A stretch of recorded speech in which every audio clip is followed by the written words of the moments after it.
Every modern web browser has an incognito or private browsing mode, but did you know that most of them aren't actually private? The browser manufacturer can usually still see everything you're doing. Google recently settled a $5 billion lawsuit after being accused of secretly tracking users using the incognito mode in Chrome. Google's defense? Incognito does not mean invisible. In fact, all of your online activity is still 100% visible to a ton of third parties, unless you use ExpressVPN. Every time you go to a website or you open an app that goes to a server somewhere without using ExpressVPN, the IP addresses of every place you visit on the internet are visible in the open to your internet service provider. That's how they route your traffic. Same goes for your mobile network operator or the administrators of your Wi-Fi network, whether that's your home, your boss, your school, or your parents. They can all see everything you do. But ExpressVPN encrypts everything you do, and it sends it to a secure server that is running in RAM so that it can't be, and it's not logged. As soon as you disconnect from ExpressVPN, that virtual server disappears, never to be seen again. And everything that goes through your router at home or through your network is completely encrypted and it's meaningless to anybody that tries to look at it. When you use ExpressVPN, those third parties can't see your IP address. They can't see the IP addresses you're going to. All they see is a flow of meaningless bits. It's easy to use. Just launch the app, click one button, and you're connected and you're protected. It works on every one of your devices, your phones, your laptops, your tablets, and more. So stay private on the go. ExpressVPN has been rated the #1 VPN by top tech reviewers like CNET and The Verge. I've personally been using ExpressVPN for about 5 years now, and I pay for it myself. I paid for it long before they were an advertiser for wheel bearings. And every time that I'm out in the open somewhere, I'm not so worried about my home network for most of the things I do, but sometimes there are things that I want to keep private, and I use ExpressVPN. Or if I'm out and about, I travel a lot. If I want to connect to my bank to check on something on my bank accounts, I don't want anybody on an open Wi-Fi network seeing that information. So I use ExpressVPN to encrypt everything I do when I'm online, when I'm traveling. In my job, I have to travel a lot, and ExpressVPN is fantastic. So protect your online privacy today by visiting expressvpn.com/wheelbearings. That's EXPRESS, V as in Victor, P as in N as in Nancy, .com/wheelbearings. That's WHELLBEARINGS. And you can get an extra 3 months free when you sign up. That's expressvpn.com/wheelbearings. Okay, everyone, welcome to episode 360 of Wheel Bearings. I am Nicole Wakeland with Carbuzz. I am Roberto Baldwin with SAE International. And we don't have Sam, which is why I'm doing the show intro. Instead, Sam's on vacation, and we have Jill Simonillo. Jill, welcome to the show. Thank you. I'm always glad to be here. So I don't have to do it. Tell everybody who you are and where you write. I do all of the things and write in all the places. No, I'm the managing editor for Pickup Truck Plus SUV Talk, and I also do some freelance work, but I am a content creator on TikTok, Instagram, and all of those other places as well. So I do things. You do all sorts of things. So thank you for being our stand-in Sam for the week. What's your job? I do things. I do things. I am not an engineer, unfortunately, so don't ask me technical things. I will not be able to replace Sam in that was way. all the questions. Really technical words like I don't know. Think of technical things. They spew them out really fast, and everyone will just go, "Okay, it sounds like she knows what she's talking about." With nickel metal hydride phosphate batteries. There you go. Throw in something about like aerodynamics and what's the thing, laminar flow or something, and you got it. Yep. That all sounds very like we know stuff, right? Perfect. Okay, Roberto, would you like to start this week? Sure. So this week I had the Stelvio Quadrifoglio. I don't know why I'm saying Quadrifoglio. All-wheel drive. It's bright green. It's fantastic as a driving car. Here's the thing. You're thinking to yourself, you know what I need? I need a really expensive hot hatch. And an Alfa Romeo is just going to cruise into your house and be like, hey, you got money? We got a hot hatch for you. and it's this little Stelvio. It's fantastic on the road. The only thing I wish it had was a manual transmission. It does not, because we can't have nice things, because people don't want to buy manual transmissions. Don't yell at me. You're the problem, America. You've blown it. You had a chance and you blew it. Anyway, so yeah, no, it's got a 2.9 liter V6 twin turbo engine. Has a little 8-speed automatic, so you're not dealing with that whole weird what do you call it, CVT. Boo. And it's really fun, and it's really loud, and it's really great, and it's a hoot, as the kids would say in the 1930s. So your great grandparents would say. The greatest generation would call this a hoot. With these maybe the bee's knees, is that older? Maybe the knees, is that a thing? These knees. I think the 20s. What's the generation before the greatest generation? The Depression. Well, yeah, I was going to say the Depression era. Are they literally called that? It can't be that. Are they the Roaring 20s. Anyway, old timey people, which I think is 1800s. They don't get a name in the 20s and 30s. The Art Deco folk, they would call this the bee's knees. It's really fun to drive. I think the seating position is a little too high. It could be a little bit lower, but that's what you give the people what they want. They want to feel like they're sitting higher than they actually need to, because they can see stuff down the road. It has these really great Brembo 4-wheel disc brakes, which I love. I love really good brakes. I like when you put in the car, and as soon as you put your foot on the brake, it's just like, it lurches you forward. That's. But I mean, different color. I want them to be like yellow or red or some other color. I don't remember. I got to go look. Come on, Robbie. There's probably a picture somewhere on my phone. I feel like they were a different color for some reason. I like it when the brake calipers are like bright colors. They don't even have to match the stinking car. I just want them to be a different color. It's the green is fantastic. What's the color? The color is called Verde Montreal Tricoat exterior paint. There we go. And I like it's Verde, and then right next to it, green. For those of us who don't speak French. Or Italian. Or Spanish or Italian. Or Italian. I guess is Verde Italian? Yeah. Isn't it? Oh, no, it's Verde. I'm thinking French is Verde. It's also Spanish. That's right. It's the same color. It's like the same. It's all the same and very close, except in English where it's green. Yeah. All the other same. Just green.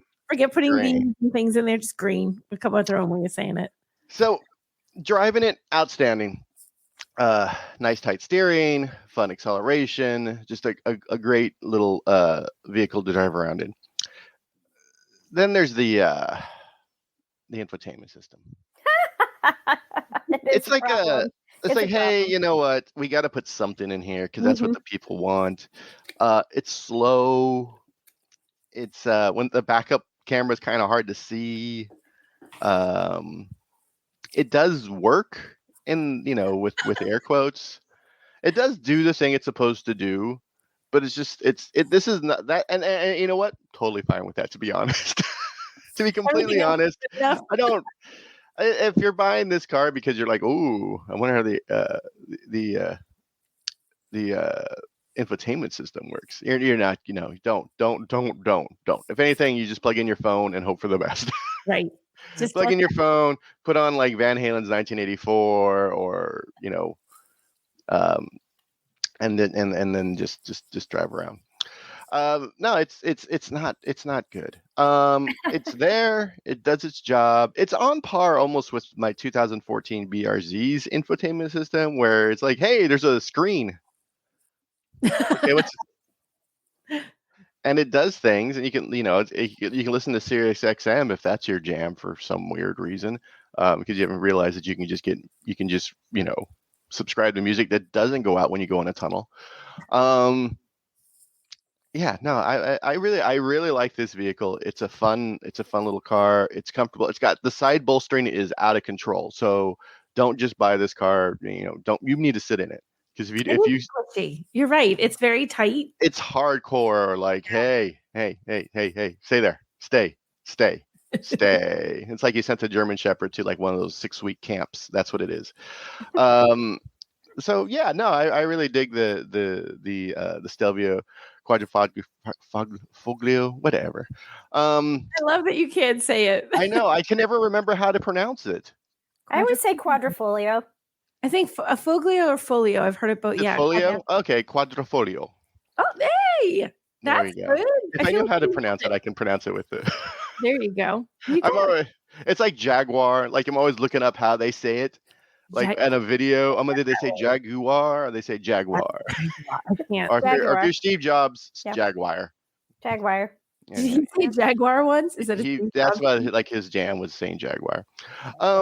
Yeah, no, it gets 19 miles per gallon combined. 17 city, 23 highway. It's a small car. It doesn't get as good as gas mileage as that XM. I'm still thinking about that. Yes, you missed that, Jill. The XM, I forget the numbers, but like it was I rated had for like 24, 25 on the way to LA and then 20 on the way back. It's rated for 14. Well, and the Wow. funny thing was after we talked about it, he sent us like a text to me and Sam, like, see, I'm not kidding, like with a picture of the dashboard afterwards. Because because Sam was like, "Are you sure that wasn't kilometers per hour per gallon?" I was like, "Oh no." I'm like, maybe for some reason it was. He's So like, then I "Nope." went out, but it would have been kilometers per liter. I'm assuming. Yeah. So I went out to the car and I was driving. And I'm like, oh, and I took a picture because I hadn't Yeah. reset it yet. This is evidence so that we didn't think he was crazy, or at least about that. It was great. Yeah, I don't know what BMW is doing over there. I was driving like 80 miles an hour on the freeway like the whole time, but I was driving faster and against the wind on the way back. Anywho, this thing starts at $87,370, which is quite a lot of money It's rather a lot for a hot hatch. Yeah. That's where everything just sort of falls apart because you're buying the Alpha name. It looks cool. It's a cool looking car. You're not going to look like anything else on the road because people in America are still sort of gun shy when it comes to Alfa Romeos. That's kind of one of my favorite things about driving an Alpha is like it just looks different. You're not going to meet yourself coming around the corner. It's always I think if I see one every 6 months here in New England, it's like, oh my gosh, someone bought an Alpha. Ooh, an Alpha. When I lived in the city, I would park my cars on the cars on the street. And my neighbors knew what I did. And there was this gentleman who walked his dog and he'd always like, oh, what do you got this week? And we talk a little bit. And then one day he saw me getting out of the Giulia and he's like, I didn't think that doesn't seem like a car you should leave on the street. Probably not wrong. So I was like, it'll be fine. Anyway, everything together, it was $95,360. So $100,000 for a hot hatches. That's a tough sell, to be honest. It's a unique hot hatch. It's sexy looking. It's fun to drive. It has chromium entertainment. I don't know. It's a lot, like you said. Yeah. So it's hard to swallow when not everything is awesome. Like if everything on that vehicle were awesome and like the infotainment system was great and the reliability was better and all of the things, like then I think it would be much easier to swallow. I drove this, I had it recently, but I drove it a few years ago on a racetrack and I was passing Corvettes.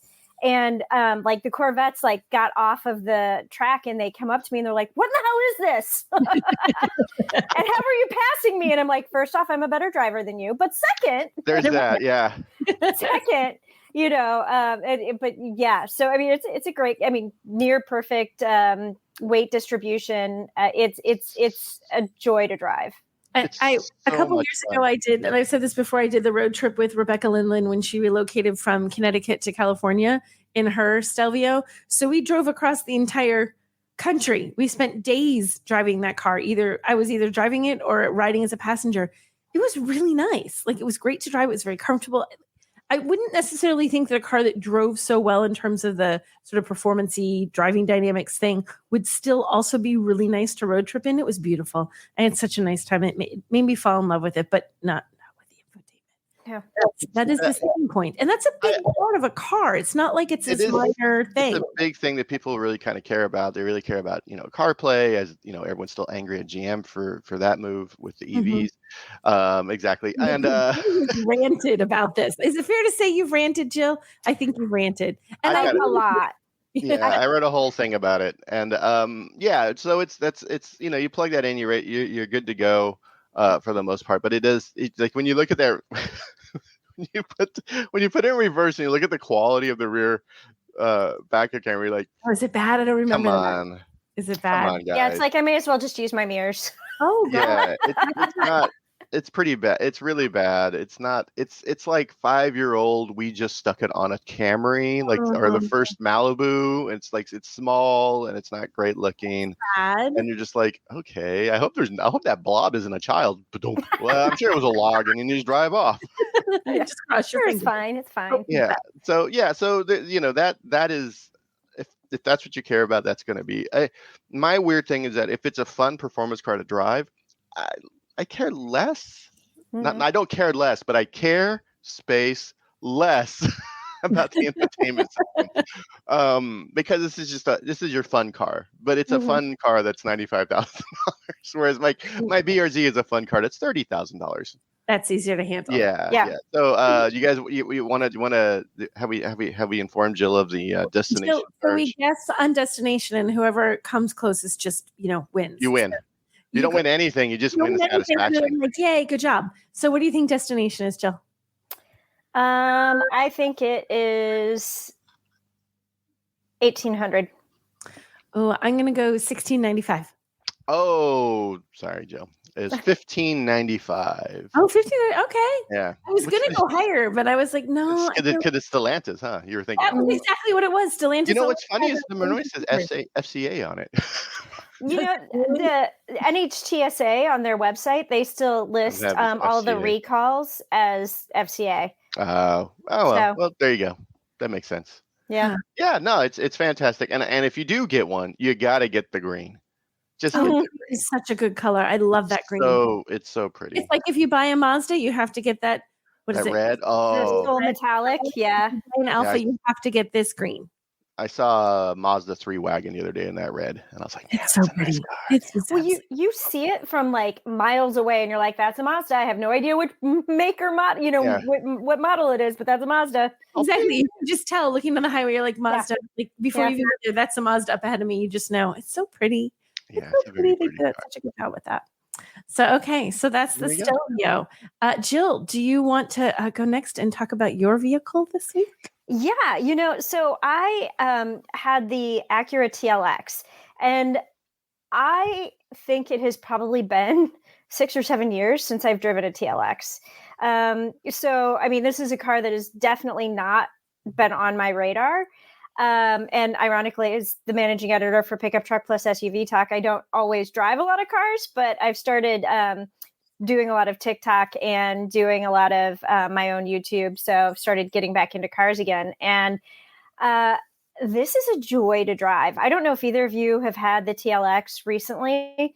I feel like it's been a while. It was, as you were saying that, I can't remember the last time. Every Acura I get in, I forget how great they are until I get into the Acura.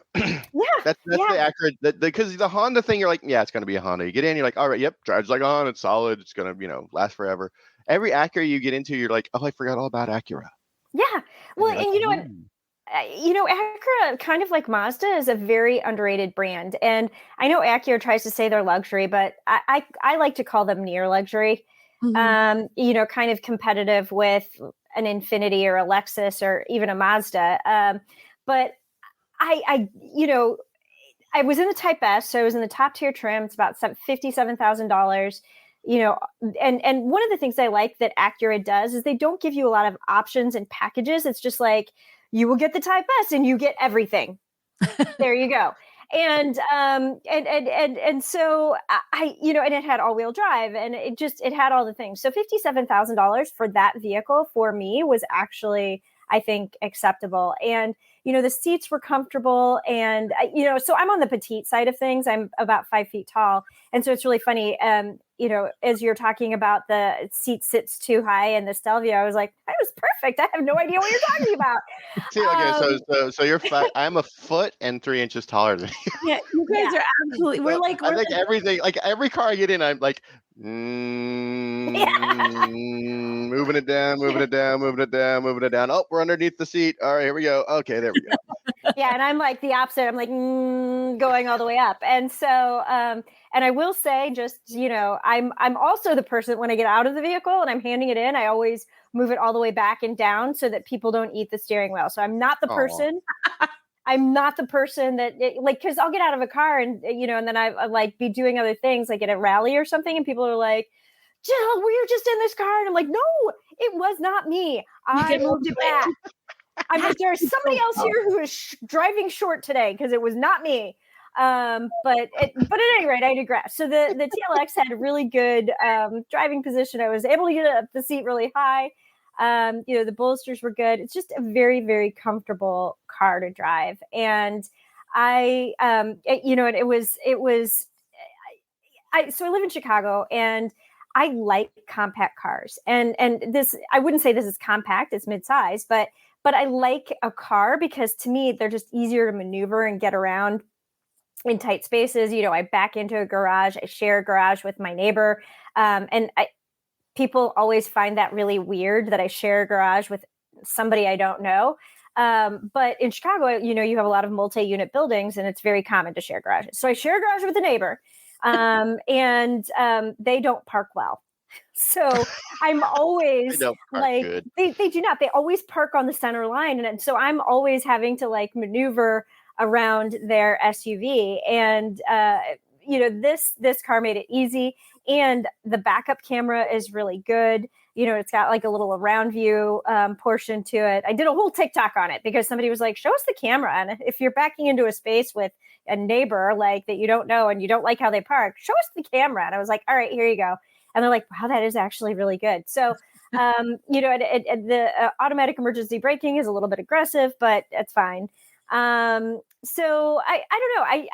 I like a good sedan, and I forget how much I like sedans because I've been driving pickup trucks and SUVs for a while. And then you get behind the wheel of something like this and you're like, this is a delight. It is a joy to drive. And, it's got, as the Type S, it has 355 horsepower powertrain system, 3.0 liter V6 engine. And it's just, it is delightful. And I will say I liked pretty much everything about it except the infotainment system. I was waiting for the infotainment is the downside. Yeah, and but everything else about it is really good. And if you can live with the stupid little True Touch trackpad thing, I can't. I can't see. I use a Wacom tablet. I've been using one for like 15 years. Mm-hmm. So it's a pen, and wherever the pen is, that's where the cursor is on your screen. Mm-hmm. So I'm used to that. That, like, to me, it makes, like, as soon as I got in the car, I'm like, oh yeah, this totally makes sense. Everyone else on the planet has been using a mouse or a regular touchpad, and it's not relative to your position. It's relative to wherever it is. But it's dynamic, it's not static. Yeah. So So everyone else on the planet's like, no, and I'm like, yay. No, I hate it. I can't. And, for people who don't drive Acuras who might not be familiar with this, the idea is you have like a rectangle on your like console area, like where you would rest your hand, and they don't want you to touch the screen. Heaven forbid, maybe you'll get fingerprints on it. So instead of like touching the screen, filthy fingerprints. So instead of touching the screen, you touch this pad, and you touch the pad where you would like to be touching on the screen. But to me, it's kind of like patting your head and rubbing your stomach at the same time. Like, my brain does not connect. And so I'm just like, where the hell am I trying to touch on the screen? And where do I put my finger on this trackpad? I'm so confused. So I ended up just kind of swiping through. And I have a video on YouTube that I'm going to be putting out this week. I've got it edited. I just need to like get it uploaded.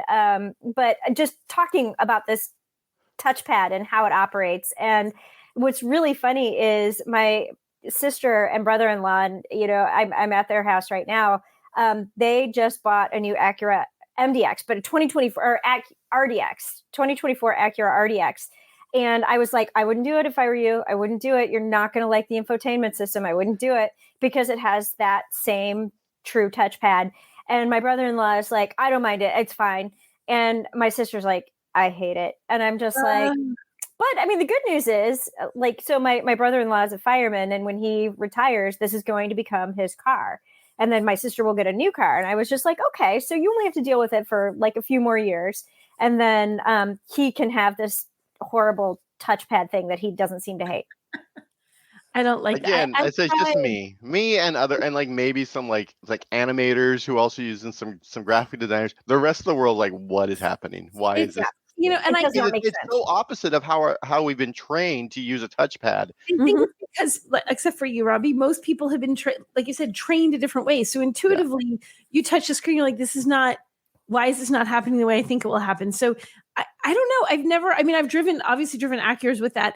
I've never driven an Acura for long enough where it becomes intuitive. We have these for a week, which is a challenge. Like you get a new car, or you sit down, like think about it, like sitting in a rental car. You have that moment where you're like, where are the wipers? How do I turn on the lights? How does everything work? Right. And by the end of your rental, you're just like, now I know how to use it. And now the car's I'm done with my weekend or whatever. I wonder if you had, like, how long you would have to have this before this would be coming to you. Have to report back at some point, Jill, and say, you got to check with your sister in like 3 months.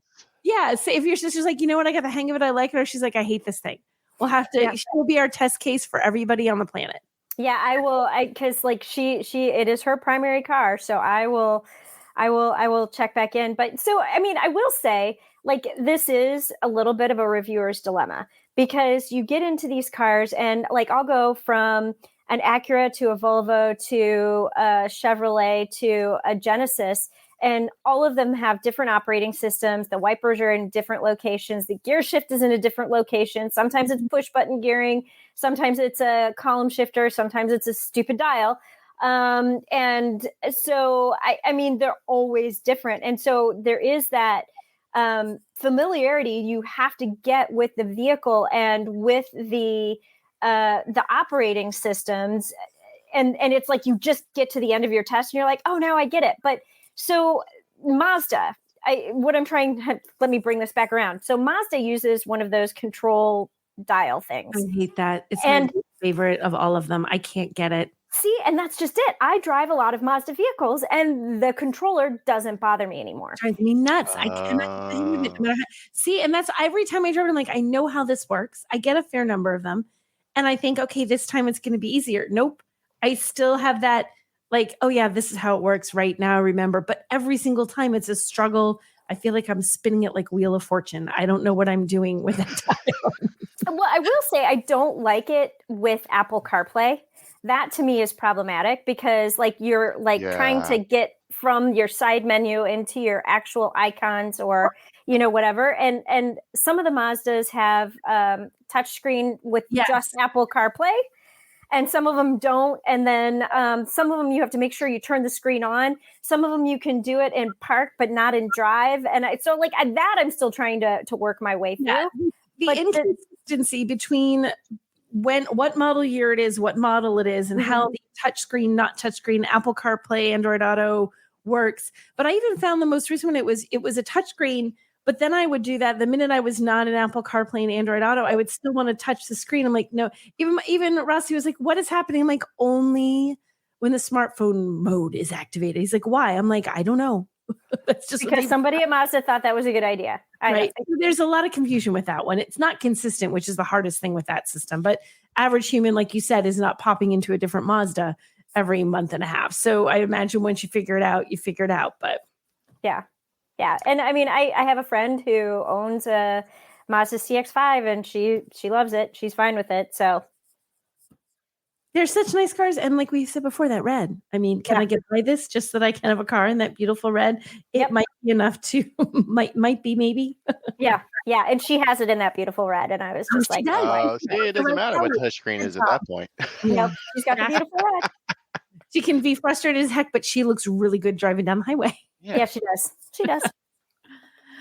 Okay, so actually, this is funny. The car I have, I'm not going to complain about the infotainment on this car. This is actually okay. That's the only car we have this week where it's not a pain in the butt.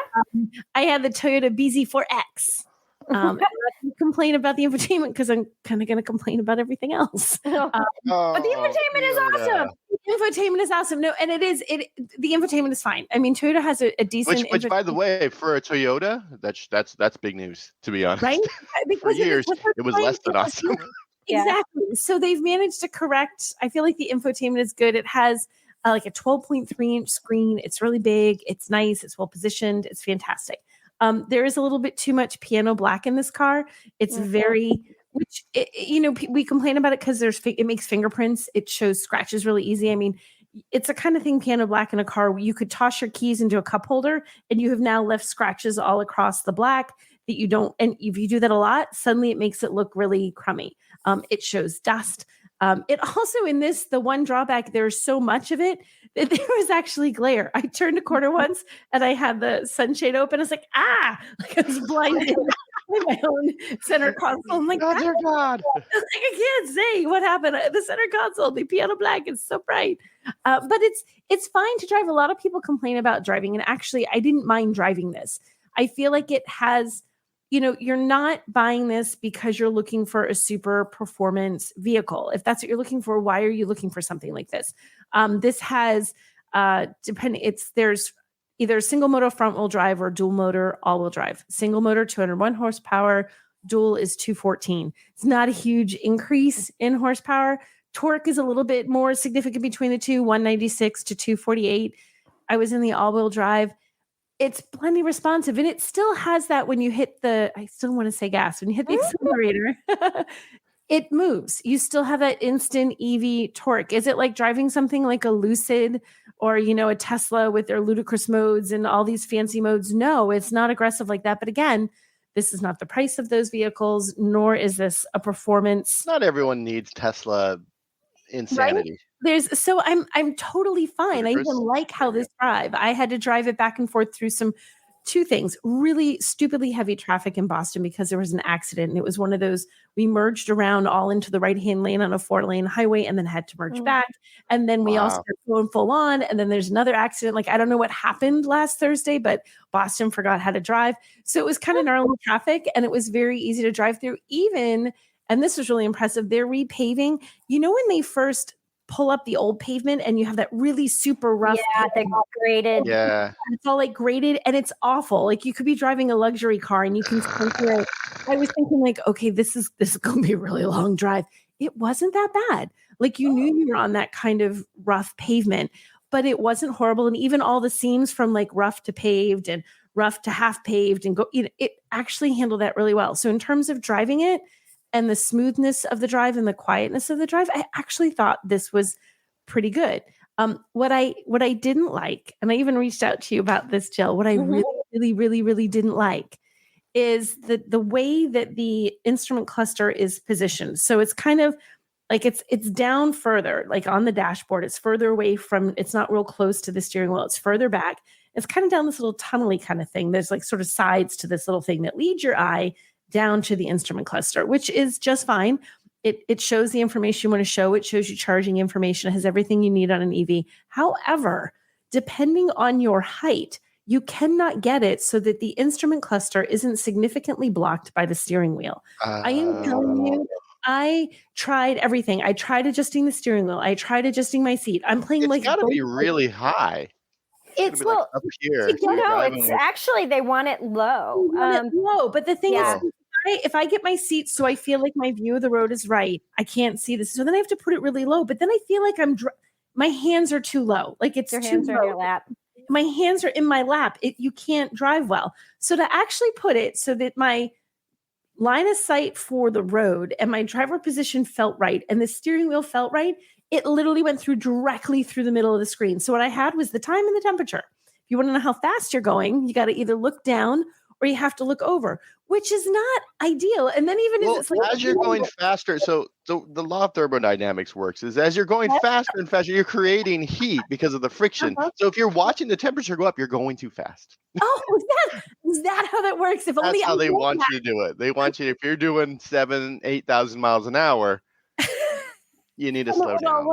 Well, and it was as I'm driving, there was a point where I was driving, Russ is in the car with me, and it beeps at me. It's like, bing, bing, bing, bing. He's like, what is it telling you? I'm like, I don't know. I can't. I'm trying to look. I'm like, I don't see any. In my head, I'm like, up, down, left, right. I don't see any warnings. I don't know what it's telling me, but I don't feel like I'm about to hit anything. I'm not cutting anyone off. It was really frustrating. And I reached out to Jill because Jill, as she just said, is short. For you, Jill, you didn't have a problem. She didn't say she was short. She said she was 5 foot. She never said, I'm short. I am short. I feel like you're vertically like Jill said, she's short. I'm short. You thought it was okay. You did not have trouble seeing around it. No, I actually thought it was perfect. And I do usually like drive with the steering wheel lower anyway.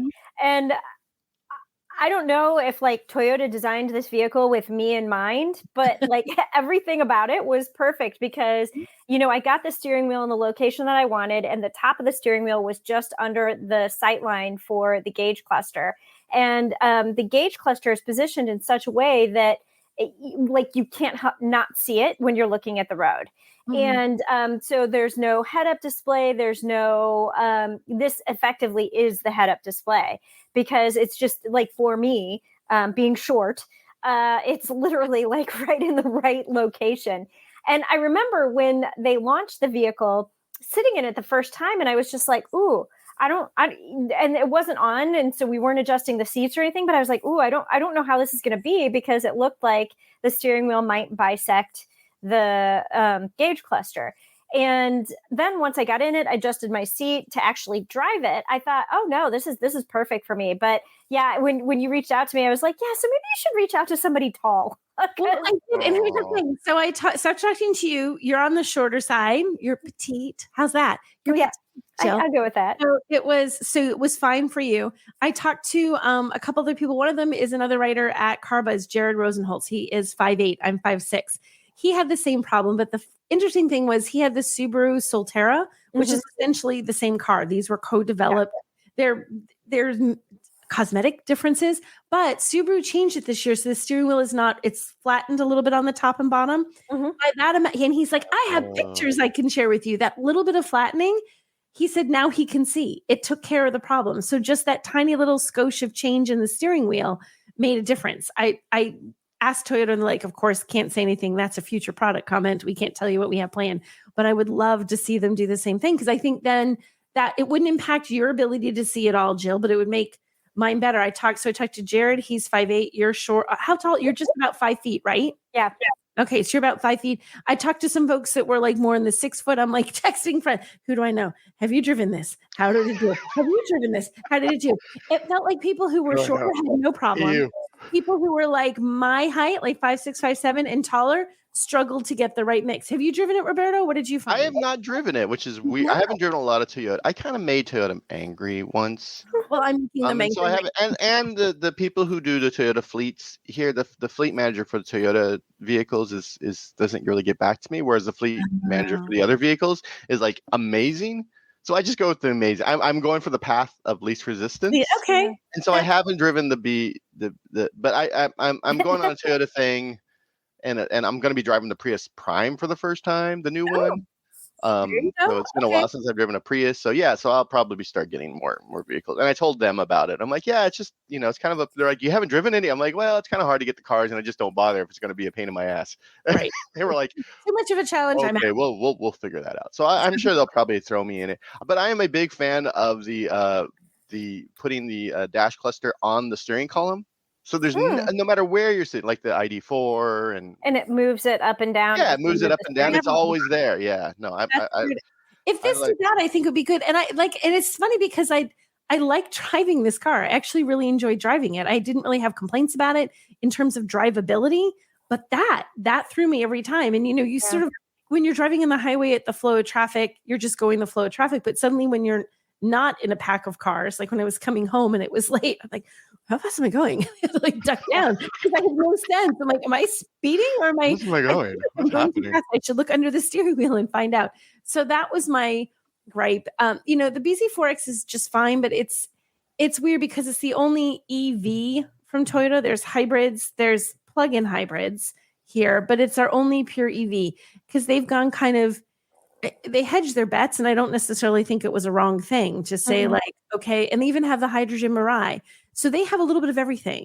And this sort of felt like, okay, we got to have an EV a little bit. So we've done this, and the way they co-develop with Subaru. I don't dislike it, but I just don't, in terms of like the range isn't super, it doesn't have a super long range. It doesn't charge as fast as some of the competition. If you're really all about the EV lifestyle, there are better options here. If you're a Toyota fan and you really want to get into EVs, then I think it's perfect for you. Like I wouldn't knock it, except that there's better options out there. Part of that is the price. It's only 2 trims. The base one is $43,000. The limited trim is $45,000. Not outrageous, but again, that's with front wheel drive. It adds about $2,000 if you want all wheel drive on that. So that pricing doesn't make it super affordable. And suddenly when you look at the pricing versus other guys, their base trims outdo the Toyota BZ4X. So that literally is the challenge. It's not a bad car. It's just not as good as the competition. But what do you think? Take your guess. Toyota, yeah. 1,200. I'll say 1195. You said 12 wins. Jill, it's not your day. It is not my day. It's 1350. You're both really close. Okay. So those are my thoughts on the BZ4X. Like I said, it's a weird thing because I genuinely liked driving this little EV, and it looks cute. It's super attractive. I have people asking me about it because my neighbors all know what I do, and they're like, "What's that?" That's the same thing. I've never seen that. And I'm like, correct, because they really aren't selling wet cupcakes. You probably haven't seen this in a You know while. what? There's a lot. Well, again, where I live, You're in a bubble of EV. I am. It's like it's EV. I'm driving around in my Ioniq 5, and it's like every other car's on Ioniq 5. I'm like, come on. Now I just feel like I'm just one. Not the case here. I might as well be driving a Model 3, right? At this point, everyone's driving the Ioniq 5. Few people. I'm like, should have got the good car. See, like, and cool. I thought it would be so wacky. People would be like, "Oh, I'm going to get the EV6 instead." Instead, everyone's like, "Yay, wacky!" Yeah, 5. So those are my thoughts on the BZ4X. I really hate how the instrument cluster positions versus the steering wheel, but it's an attractive car. It's nice to drive. It's just there's competition that's better. But if you love Toyotas, you like the Toyota reliability and all that. Although this did start off a little rough with that, with the whole wheels falling off situation, but they fixed that. They fixed it. The wheels are sticking on. They're staying on now. So Toyota, we got wheels figured out. We got wheels figured out now. We got it. We can do wheels. So so that's my feelings on the BZ4X. Also, I can't type the name right. I'm like, is it capital B, lowercase b, lower Beyond Zero? Because I like when I was like BZ4X. I'm like, what the hell? What the hell does that mean? And they're like, well, BZ is Beyond Zero, and then 4, is I think they were saying 4. I have an article that I wrote about this like a couple years ago when they were trying to explain what BZ4X was, and I feel like the 4 was like how many doors it had, and then X was the type of vehicle it was. So like a crossover. So and they intend, or at least intended, maybe after all of the, like, I actually compared it to one of Elon Musk's children's names. So I think that after all of the criticisms that they've gotten about the name, maybe they're not going to go with this strategy anymore, but there were going to be more. I swear I just saw something about other BZs not destined for us. Like, you got the Prius, you got the Highlander, you got the Tacoma, you have all these we got some names. Here's a name. And they're like, BZ4X. Like, you're not even trying, are you? The keyboard. Oh, that's the name of the car now. Yeah. So let's get some random letters, and we'll just come up with something about why it is. If we half-ass the name, no one will want to buy it, and then we can just show everyone, we tried, nobody wants it. Nobody wants it. Yeah. But then they look around, they see all the market they're giving up to the Hyundai group. They're like, damn it. Like, we made a mistake. Well, and it's funny because I feel like with EVs, it's like there's always one thing that's like, no, I can't buy it because of that. So it's a matter of if this is your one thing that's a problem. And, we were talking about this offline, or maybe we talked about a little bit about it online with the General Motors doing away with the Apple CarPlay in their electric vehicles. That's the one thing for me that would make me not buy their vehicle.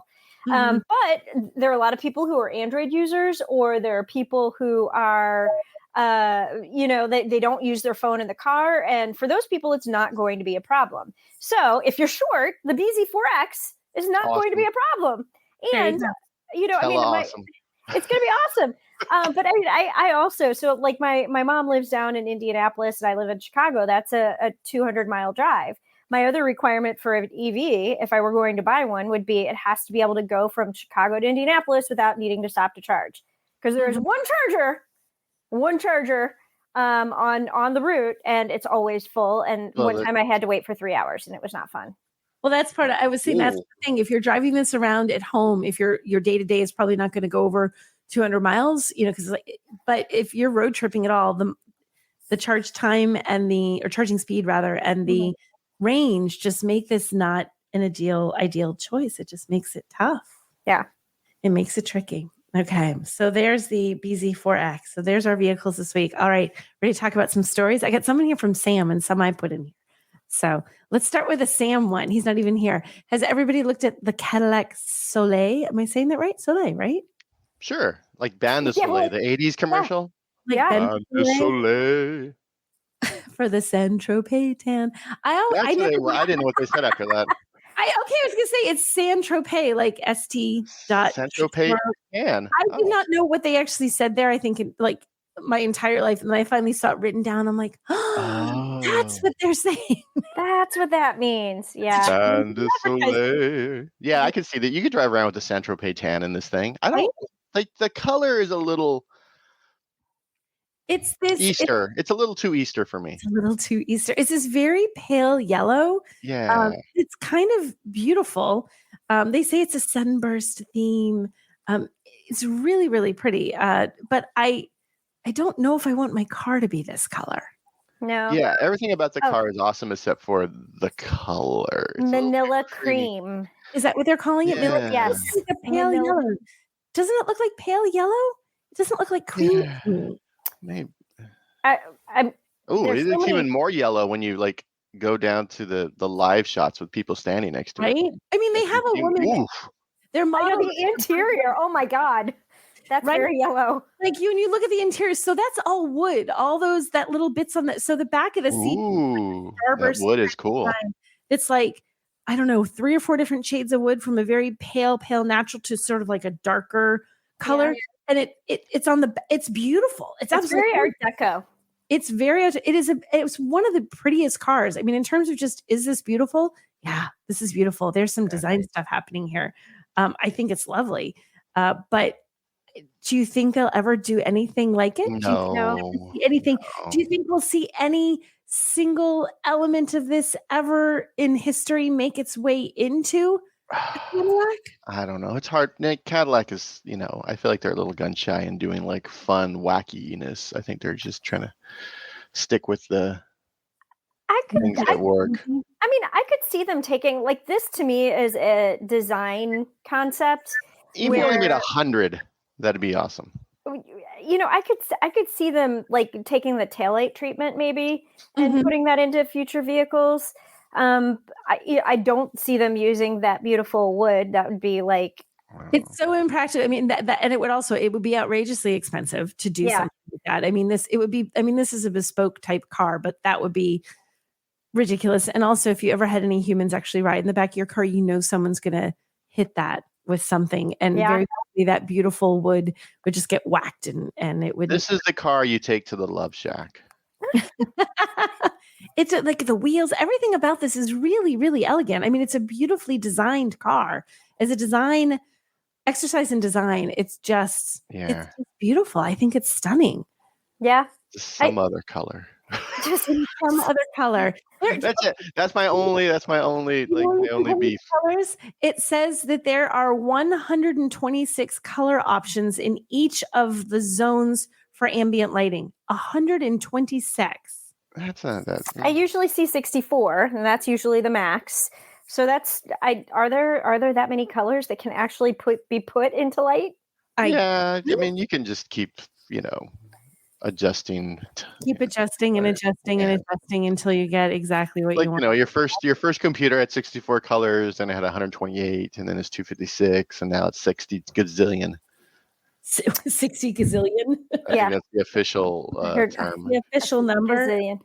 I'll go with gazillion. gazillion. That works. So do you like it? You guys like it? What, thumbs up or thumbs down in general? I'm giving it a thumbs up. I'm giving it a sideways thumb. Because of the color? That's how much you hate the color? No.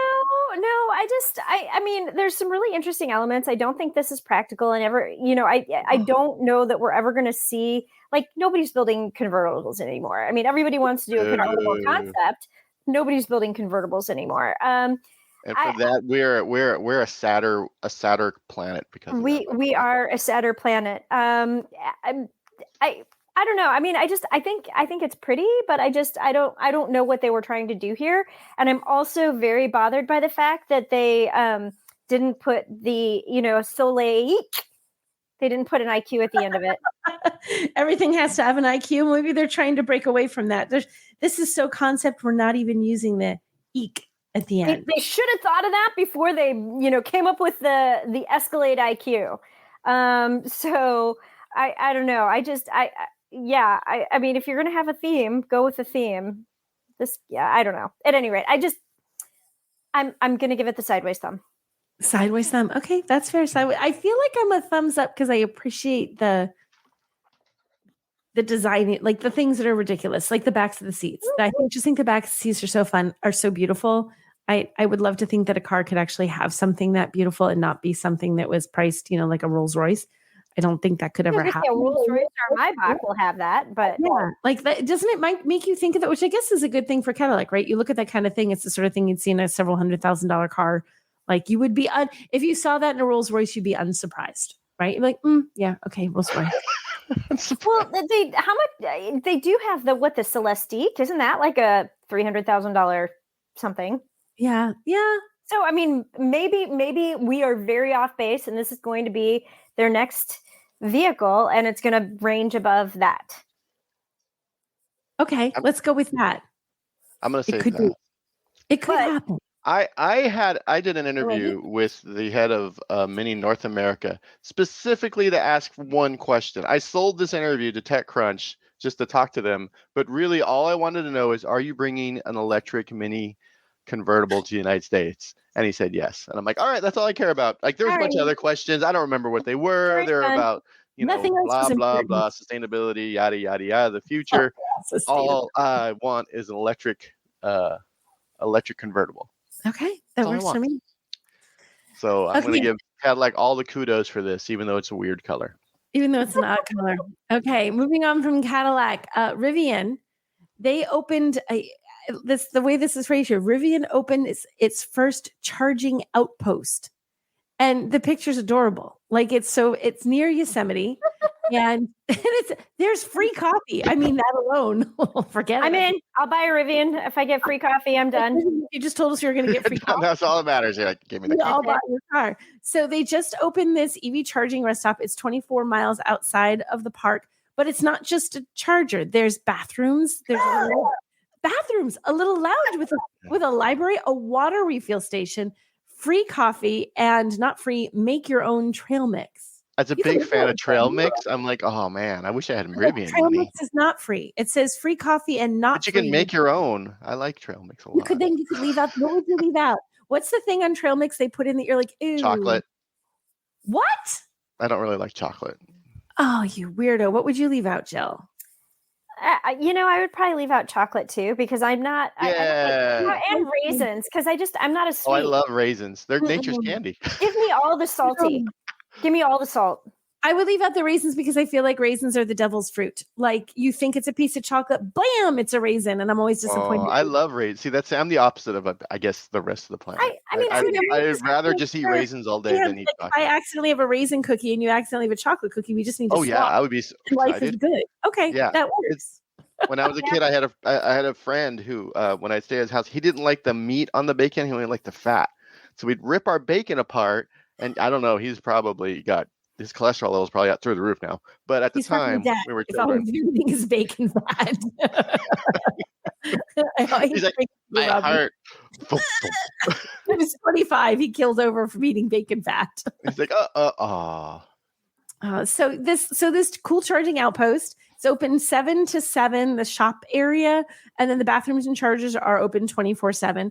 It's the first time they've done something like this, like building its little infrastructure of sites. Currently, they have 55 waypoint charging sites, but this is kind of a cool one. And they say they're planning on doing more of these, and they literally call them charging outposts at national parks and other high traffic areas.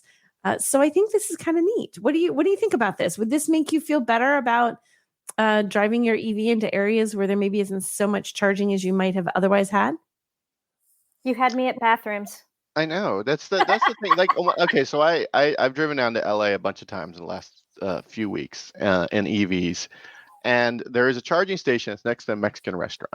So A, I'm excited about a Mexican restaurant. B, there's a bathroom right there. So I just pull in, plug the charger in, rush in, hope that the charger's not working at full capacity. That's the thing. If it's running at full capacity, I got like 10 minutes with the, I'm like, damn it. But if every stall is full, then they're running like from 24 kilowatts up to like 84, which is just enough time to go inside, get like some enchiladas or burrito, use the restroom, drink some horchata, just have a nice little relaxing time. But when it's like it's running, I pull up and it's like it's a 200 order. I'm like, man. And there's all the anxiety. Yeah, and I'm like, oh yeah, I gotta find. They need a slower one. But yeah, no. Anytime there's said a no station, one ever, by the way. Right. Sometimes I just want to sit down. Charger. I know. It's That's the trick is that you start getting. I'm taking. I'm probably driving our Kona Electric to Palm Springs today, which is 500 miles. The Kona only charges like 74 kilowatts versus our Ioniq 5, which charges like 226. How many miles does the Kona go for? What's the range on 256 miles. You'll be stopping, taking a break. Taking breaks. So this is the I'm gonna just leisurely drive because we're it's a lease, so we're turning it in at the end of August, and we're so many miles. What are you gonna get? You know what you're gonna get instead?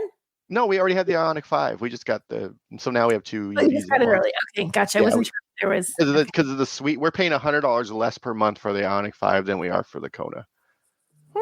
Because so we're getting the only problem with the Ioniq 5, the SEL trim is they're both SEL trims. The Ioniq 5 doesn't have a wireless CarPlay, which when you're just driving to the market really quick, like it's nice if your phone's just in your pocket still and it continues to play whatever you're listening to.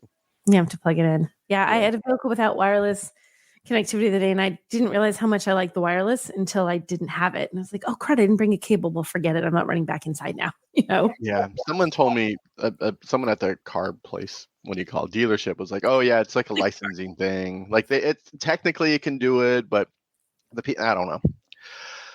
Hyundai's not going to tell me why. They're not going to tell you why. So, okay.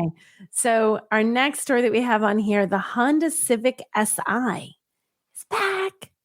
And you know what it has? That it's only available with a manual transmission. You drive an automatic, you're SOL. Yeah, so it's with a manual transmission, which makes me so happy to have a sporty little car with a manual. Yay! I feel like keep it alive. Come on, Honda. Keeping it real. It's the kids. The kids are keeping it alive. Kids are keeping it alive. So it's going to have a 1.5 liter turbocharged engine, 200 horsepower, 192 pound-feet of torque. That was the same as like the pre-facelifted model. So it's a tiny little car. It's going to be fun. Pricing.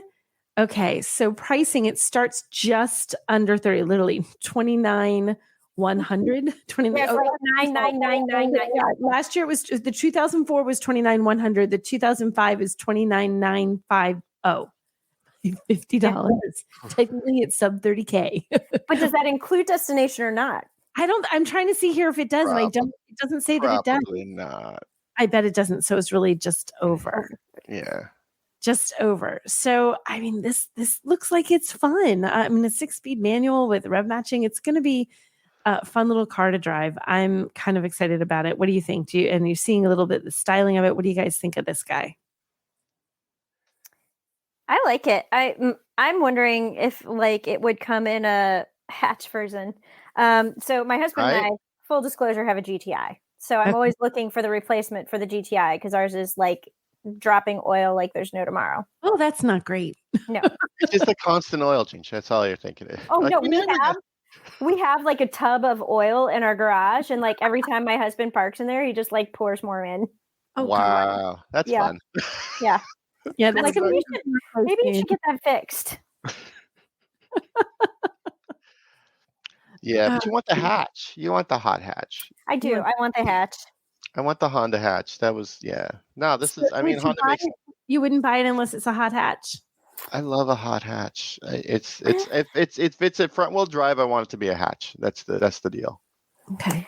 TBD. My husband, he is a telecommunications broker, and so he always has a lot of gear in his trunk area, cargo area. I guess you say it was junk. All of his junk is in his trunk? All of his junk. He's got a lot of junk in his trunk. But he and he'll never hear that because he doesn't listen to talk radio. So but he like always has phones or modems or like Euros or whatever. He's got stuff back there. And so I don't know how he would, and it's easy to reach and access in a cargo space rather than a trunk. Mm-hmm. So I don't know, it would be his primary driver, even though it's our car. So I don't know that he would go for something that's not a hatch. But I love it. I love the idea that it's manual only, and it's just like thumbing your nose at the, in the face of people who are like, but I can only drive an automatic. Well, suck it. Yeah. Too bad. Learn how to drive sports cars, dudes. Yeah. That's the only people who are driving manuals are the young kids buying the BRZs, the GTIs, the SIs and stuff. So they're like, well, these are the kids who are going to buy this vehicle. Right. Mm-hmm. It's for them. Oh, by the way, I just found that did not include Destination. Destination blows the whole 30K thing out of the water, although it's not crazy. 1,095. Considering you've been talking about cars that are like 13, 14 way up there, 1,095 suddenly sounds like a deal. And it says it's going to be reaching, next week. The first model's reaching dealers early August. I mean, technically it's August next week. This week. It's a Sunday. Wait, this week is August. Oh my gosh. How did that happen? I know, right? Oh my God, I'm so behind. Yeah, same. is getting, summer's almost gone. Summertime. Yeah. But speaking of colors and summer, like if you scroll down in that story that you are pointing to, that orange is lovely. Yeah. It's really, it's this nice burst of summer. Lord. That is a sunburst. I like that. What do you think? Try to imagine in your head what that Cadillac would look like in that orange. Oh, better. Amazing. Right? It's like just all to be orange colors and that bright orange hue instead of what was it, Manila? Which makes me think of the envelopes. Something cream. Something Nilla wafer. It was Nilla wafer colored.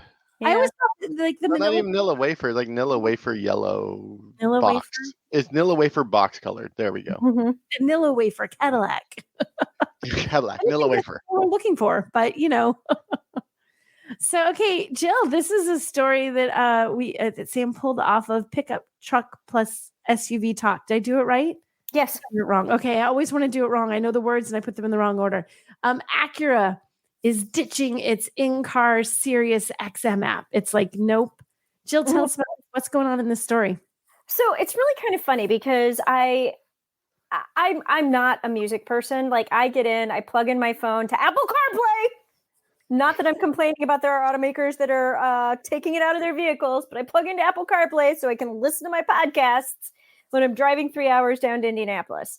And so I'm not really a music person. And when I recently had the opportunity to drive the 2025 Acura MDX and did a review, posted on my YouTube channel. And I am one of those rare birds who always reads comments. Like I always look at the comments, and if something needs a reply, I will reply. If somebody's being a jerk, I will tell them they're being a jerk by giving them a snarky reply in return. But I was reading through the comments, and somebody was like, "Why is nobody talking about the fact that Acura is taking XM radio out of their vehicles?" And I was like, "Huh? Acura's taking XM radio out of their vehicles? What?" So I went back to Acura and I said, "Hey, I got this comment, and I'll be honest with you, I wasn't paying attention, didn't listen to music that much. I plugged in my phone and I was testing the new Bang & Olufsen sound system with my iTunes, because again, Apple CarPlay, and so I was listening that way, but I wasn't listening to the radio. I didn't even look for Sirius XM radio. And the Honda PR person I reached out to was like, yeah, so here's the thing. We just decided that this is a very curated, sound experience. And we think that if people really want XM radio, they can get the app on their phone and use it through Apple CarPlay." And I was just like, okay, that's not horrible. I mean, they do have the Spotify app because they with the new Acura MDX system, they went to Google built-in, and which is the Android Automotive operating system. And so they do have like the downloadable from the Apple CarPlay store, or not the Apple CarPlay store, because not Apple CarPlay, but Google Play Store. They have a Spotify app. And so I think that like Google built-in is really pushing Spotify. And so I have a feeling that's probably why they removed XM radio. But because you do have Apple CarPlay. You can get the app on your phone, use it that way. And here, to me, I'm just like, that makes perfect sense. And by the way, it's a better idea because if you were going to do it in your car, I'm like talking, so I'm not looking at my article.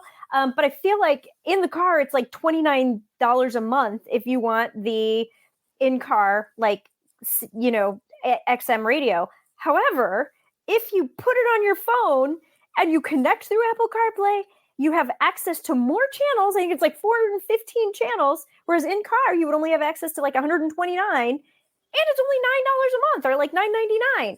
Why wouldn't you do that? Why wouldn't you do that? And you can, every car you get in, you have your station set up, you have your settings ready to go. You get in a rental car for whatever reason, you get in someone else's car. As long as it's not a GM EV, you can plug in your phone. You're covered in one case. Yeah. Yeah, and I just said it is the maximum you'll pay monthly fee is $20.12, and there's a 2305 plan and a 1698 plan, or your 3 plans. So it's not cheap. Yeah.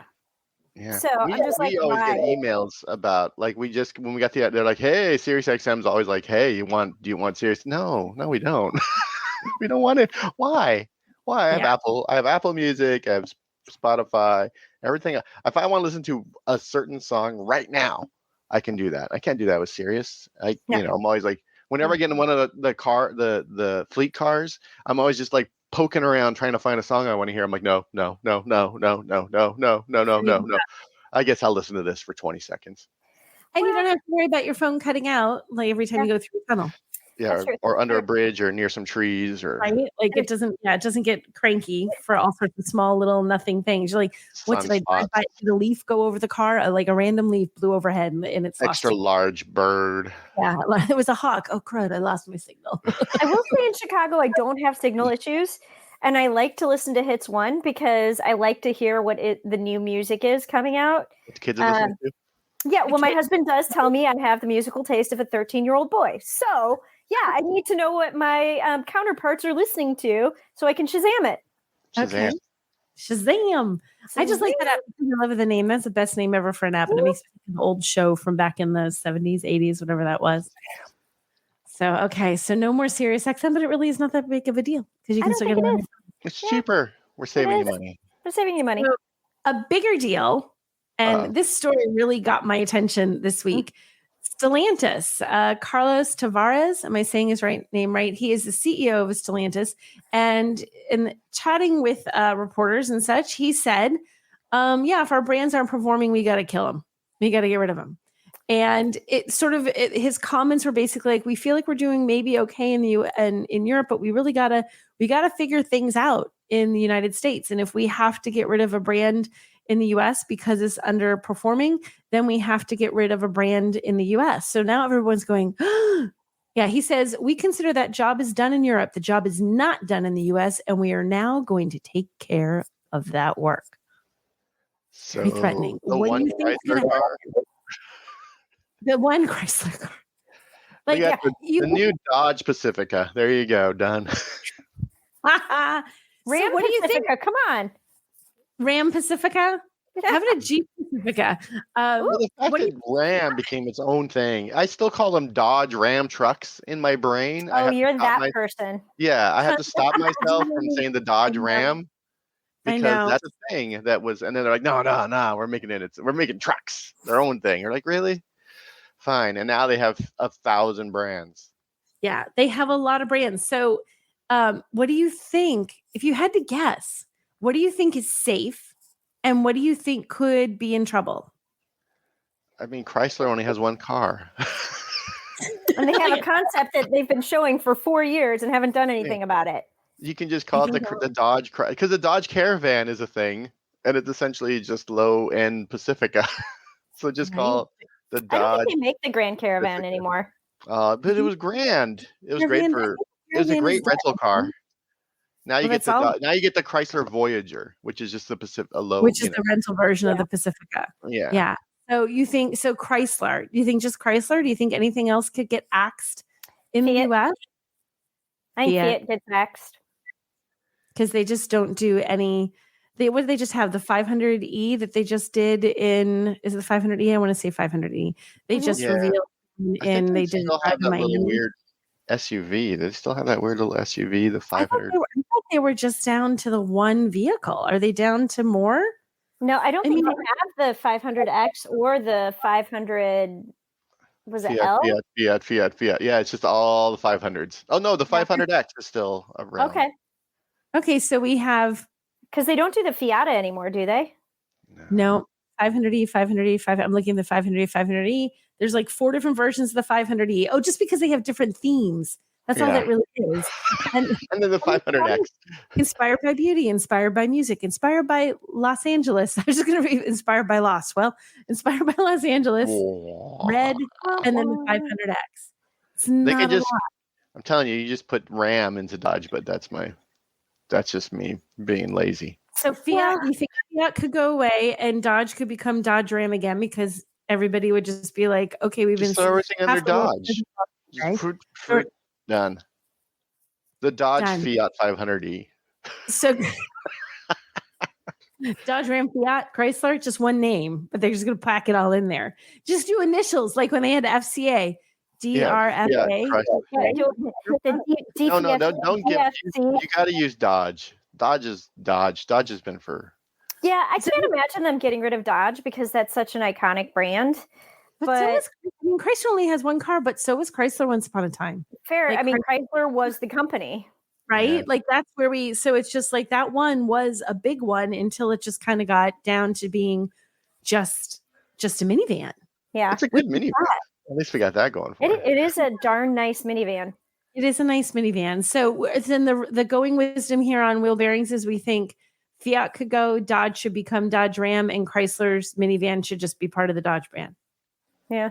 That's Think Maserati will stay in the US? Yeah, because Maserati still have some sort of pull. And Alfa Romeo could actually maybe go away. Or you can make the Fiat an Alfa Romeo. I just think I think it's the infotainment system, man. They haven't redesigned it in 50 years. It's going away. Yeah. So who do you think is totally safe, not going anywhere for 100%? Dodge. I would say, and I don't think they'll combine Dodge and Ram again. Yeah, I think Ram is safe. Jeep's never going anywhere. It has been a moneymaker, and I think Jeep is also safe. Jeep has not been a moneymaker lately. They're like down 48% or something. But I think a lot of they axed the Cherokee, and I think that I feel like their lineup is so in flux. It's like people want a Jeep. People who want one are kind of like, you don't have what I want right now. They're overpriced. They need to get their SHIT together, and they did bring their price down some. Yeah, they did bring it down with new CEO. They brought it down some. But I don't know if they brought it down far enough. I think they're trying to I feel like that brand is okay. It just needs to figure itself out. It's like a little blob of Jello, needs to solidify. It's just like another. Just say, hey, it's the new Jeep Wrangler, and don't really change anything, and then they'll just get a sales bump. That's all. A whole bunch of people will just buy one just because it's like, oh, it's no Jeep Wrangler. What's different? I don't know. It's new. It's the Jeep Wrangler. Everyone wants it. I have been telling people for decades, up until the current generation, don't buy a Jeep Wrangler unless you're like an off-road person and you're going to rip it apart and put it back together. And yet I would love a Jeep Wrangler. Yeah. If you give me a crappy old Jeep Wrangler that oh my God, this is the best. Just taking the doors off, taking the windows off. It's a horrible, horrible decision. And he loves that 4xe, that Wrangler plug-in hybrid. He loves it. It's his baby. He's so happy. I'll have like the BZ4X. He's like, I don't want to drive that. Can you go in my car? Okay, fine. He just loves, opens the roof. He's like, it's sunny. It's all I guess if you love it, you love it. I think for the right person. So you get the electric Jeep. It'll be I guess the Hummer was the first electric convertible, but I mean, yeah, we won't be buying a Hummer, Robbie, in case you're wondering. That's not going to be happening. No. It's not on the list of things. The authorized purchase is no. That is not going to make the invoice got kicked back. My concur was that is past our budgeted limit, and a lot of other reasons. That's not going to be the vehicle that's going to replace that one day. Yeah. So on other EV stuff, the Volvo, they're saying that they might be kind of slowing down. They're sort of they're they're still going to EVing, but especially the deal with things being made in China, that the plug-in hybrids and hybrids are remaining pretty strong. So they're going to continue for a little while. This was according to I just lost his name as I was looking down saying Jim Rowan. Sorry, I had John. I'm like, that's not it. Jim Rowan, CEO. I'm like, I'm gonna rename the guy. So he said it's gonna take a little time to go from hey everybody, we love gas engines to hey everybody, we love electric vehicles. Is anybody surprised by this? No, I think it's really down for all these companies. It's not even like it's demand because of the infrastructure, period.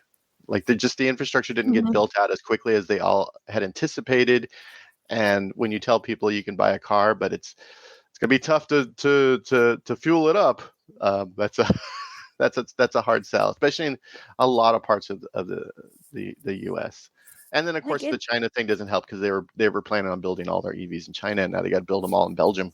Yeah. So it changes it up. So it doesn't surprise me. And I think you're right, Robbie. I really think the thing that holds most people back from EVs, like I know they've been so politicized in the US, but I don't think that's what holds people back. I think it's genuinely, or even pricing. It's just, well, I'm a little scared of being stuck somewhere where I can't charge it. And it's not entirely, depending on where you live, that's not an entirely irrational fear, or depending on where you have to drive. If you're doing someone who drives road trips, even you, Jill, you're driving 3 hours to Indiana. It's not a huge drive, but it's not that you're in an EV. It could prove problematic. There should be 4. It should be 4.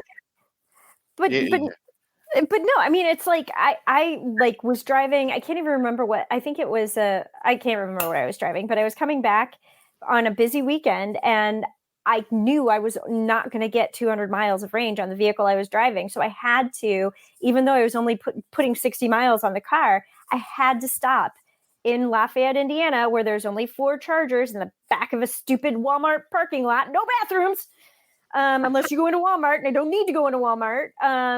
But and I had to wait 3 hours for a charger, and that's what scares people. It's just like I can't wait 3 hours, so my 3-hour drive turned into a 6-hour drive, and it's no fun. And so I mean, if people are thinking about that, they're like, maybe I'll go with a plug-in hybrid. Maybe I'll go with a hybrid. Maybe I'll just, I'll wait until the infrastructure is there. And everybody's like, well, in 1919, they didn't have, a whole bunch of gas stations. I'm like, I get that. Yeah, but only 4 people had cars in 1919. Exactly. I'm like, I will like ride a regular a person had a car. And people didn't really travel in 1919. No, everybody. No, everyone went like 5 miles from where they were born, and then they died. Yeah, and I can do 5 miles in like an hour and a half. It's fine. I can walk that. But it's just like I cannot walk 200 miles in an hour and a half, or 3 hours, or even 6 hours, or it's going to take me a really long time. But so I think the infrastructure, Robbie, you nailed it. Like that's the biggest problem. I say there isn't range anxiety. There's infrastructure anxiety. Yeah. That really is true. That's 100%. It's the infrastructure. People aren't worried like, oh, it's going to just die on me unexpectedly. I don't have enough range. It's like, no, I know exactly how much range I have, and I know where I'm going. And I'm worried that when I get there, I'm either going to not have a working charger. It's going to be a very slow charger. It's going to be backed up, and I'm going to be waiting for 3 hours. Like by and large, it just doesn't happen. If you have a gas engine, you know that you can go, and it's like a whole gas station could be closed. And you're like, it's okay, I'll go 5 miles the other direction. I get another gas station. It's on the other corner. Right? Yeah, right across the street. Let me go to one of the other 3 corners on this intersection and go to one of the other gas stations. Like you don't generally run into that. You don't. It has to be a major crisis to run into something where all the gas stations are not working and where you can't easily find someplace to gas up your car. Depending on where you live, the infrastructure, even in places where it's, where there is a better infrastructure, if you hit everything just wrong, it's a heavy travel day, or, it's during the holidays or what have you, you can run into situations where you and everybody else who went on a drive for the holidays is trying to charge their EVs. And this is a spot where everyone planned to charge. Oh, heads up, 500 other people decided to do that. And suddenly, instead of just waiting for a couple minutes because it's a long line at the gas station, you could be waiting for hours. And I don't think people are not ready for that. Nobody wants that. I like even EVs. People who don't do road trips, they still think they're going to do a road trip, and that's just sort of where your brain is. When I drove down to LA over the 4th of July weekend, like 2 of like the 5 major Electrify America charging stations along Interstate 5 were down. and there were 2 in a row. Jeez. And you're just See? like, what are you doing? I'm like, this is a major, and the other one was the one at the Mexican restaurant, which was great. But yeah, that's like, even if you don't actually do a road trip, you're thinking about doing a road trip, and it's really tough. And it's the reason why, in the Bay Area, like EV adoption is really, really high is because I can't swing a stick without hitting a charging station. Like Yeah. there's one of the Electrify America stations near my house is down, but there's another one like a mile away over there. And then there's one like 4 miles over there. And then there's an EVgo 350 station, like even closer than both of those. And then there's a charge point station. Yeah. And Or until just that is Rub it in. but until that happens, in Everywhere. everywhere, it's really hard for people to be really, And I always find the thing here is like, it's not even like people say, rural places. I live in New Hampshire. I'm not on a farm in the middle of nowhere. I'm in a relatively, I'm 45 minutes outside of Boston, guys. It's not like I am, hours and hours away from civilization. Still, if I drive 45 minutes to Boston, there's options. If I go 45 minutes to the north, to the west, to a lot of places east, there just aren't a lot of places. 45 minutes is not a very long drive. If you just kind of want to head out for the day and like, let's check out this restaurant, let's check out this random thing, you're running into those situations where it's like, I can only wander exactly this far because this is all that I know that's here. And there's not another spot. And it does. I think of it all the time when we have an EV and we're just going to kind of like go wander on a weekend to a new place or new restaurant, kind of go for a drive. Wait a minute. What's there when I do go for a drive? And there's not always a lot there. So it even if it's not like technically a road trip, it can still sort of put a hamper on your ability to get around. To not think about where you're driving, to not have to think about it. Yeah, people don't have to think about it. Plus, these automakers, they have time. Like a lot of the regulatory issues with selling of gas engines, it's like 10 years away in California, 5 years. They got plenty of time. We have time to build out a proper infrastructure. It's just everyone was like, hey, Electrify America is building all these stations. Let's do it. Everyone was like super into it. And then they're like, whoa. Yeah. The Electrify America stations are not that great. Yeah. So, but okay, one day EVs. In the meantime, be like me, just move to California and just drive EVs up and down the state like a crazy person eating Mexican food and getting angry because the EV's charging too quickly. Yeah. I can't stand no one ever. I don't think you're the first human who's ever said your EV has charged too fast ever. Mark this. It's happened a few times where you're just like, oh no, it's charging at like its proper rate. Like now we have the Ioniq 5 that charges like 220. If a station's working at 220, I'm there for maybe 10 minutes. And I'm like, oh, okay. Well, now I got to sit in the car for 10 minutes. Right. And then go get the burrito. And then get your burrito because you can't run to the liquor store, get something to drink. Okay, so on the non-EV front, you think you have challenges when you have an EV, but sometimes when you have a gas engine, you have problems too. This is another story we pulled from you, Jill. Toyota has a ginormous, I guess it's a pretty big engine recall. 100,000 Lexus LX and Tundra engines. What the heck went wrong, Jill? What went wrong? Yeah. So this involves, I think, pretty much every 2022, 2023 Toyota Tundra and Lexus LX that was built. I mean, there's a certain build date that beyond it's not a problem, but apparently there was debris in the engine that didn't get cleared out before they finished putting everything back together. And so you've been having a lot of like engine failures. And, my boss, Tim Esterdahl, and I have been talking about this a lot and writing about it a lot because at first it didn't look like it was going to be a thing. And then it became a thing. And then they had a recall for the thing, but they didn't have a fix for it. And so then people were like, well, all right, well, if you have a recall and my engine could fail any moment, let me trade it in for something else. And dealers were like, nope, we don't want your vehicle. And so like, then people are selling their cars at like a huge loss because they just don't want to deal with this thing that they don't know what the fix is for or when the fix is going to be available. Well, a fix is available. The fix is available. And it's replacing your whole engine. And so that's crazy. Yeah. And so letters are going to be going out fairly soon about this recall. And the idea is it's going to take, I think they said anywhere between 8 and 21 hours to completely replace the engine, which in dealer time, I think that translates to a week to like 3 weeks because I mean, your car is not the only car they're dealing with. Right. They have oil changes and, wheels falling off and other things that they have to deal with in other vehicles. So it's not, they're just not dealing with, Toyota Tundra, Lexus LX engines. So you could potentially be without your car for a week to 3 weeks. And, but I will say Toyota is making good. They are either going to give you a loaner car or they are going to pay for your rental. So, I mean, I don't know. People are like very angry about this recall, and it's from engines that were built in the United States as well as Mexico, so it's not blamed on one plant. So apparently, they all did the same bad thing to have debris in the engine. Process thing, something with the process. Yeah. Was there a blower that they forgot to turn on? Steps. There should have been an 83rd. Yeah. But I mean, this is on top of an issue that is currently going on with the Toyota Tacoma transmission. And so people are like, oh yeah, Toyota isn't as reliable as it once was. I'm like, okay, first off, they have a fix and you're not going to have to pay for it.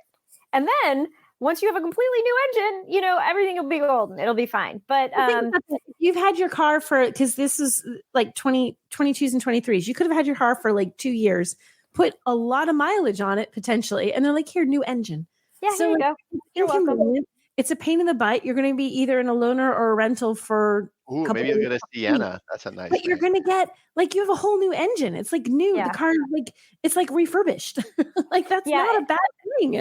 I mean, it's kind of in some ways like, so okay, just replace my engine? Sure.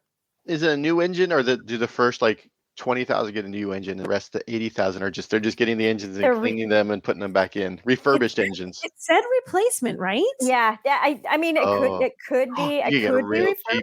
But you get some sweet cheap engines.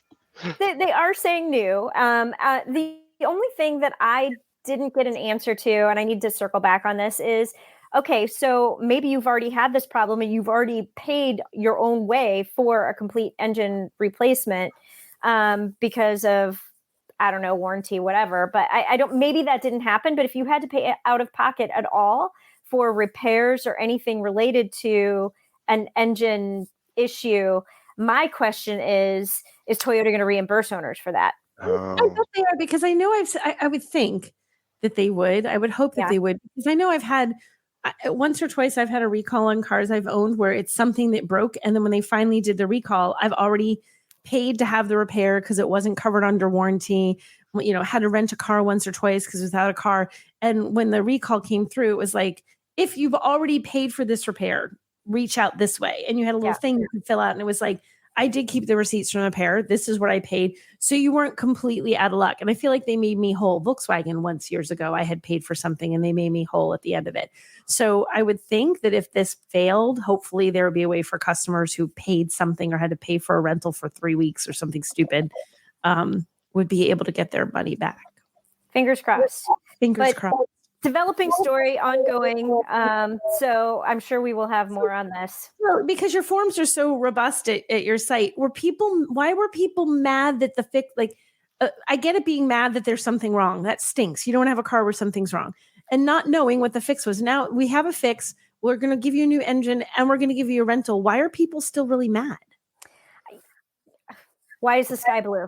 Okay. Yeah, people want to be mad about something. People are going to be mad about, that people are going to be mad about anything. Every Toyota Tundra comes with a coupon for free ice cream. Yeah, but I'm lactose intolerant. Okay, well you can go get something else. They have another coupon. Like, yeah, but I don't like cold things. My teeth. They're like, oh my god. Here's a coffee. I can't drink caffeine. No.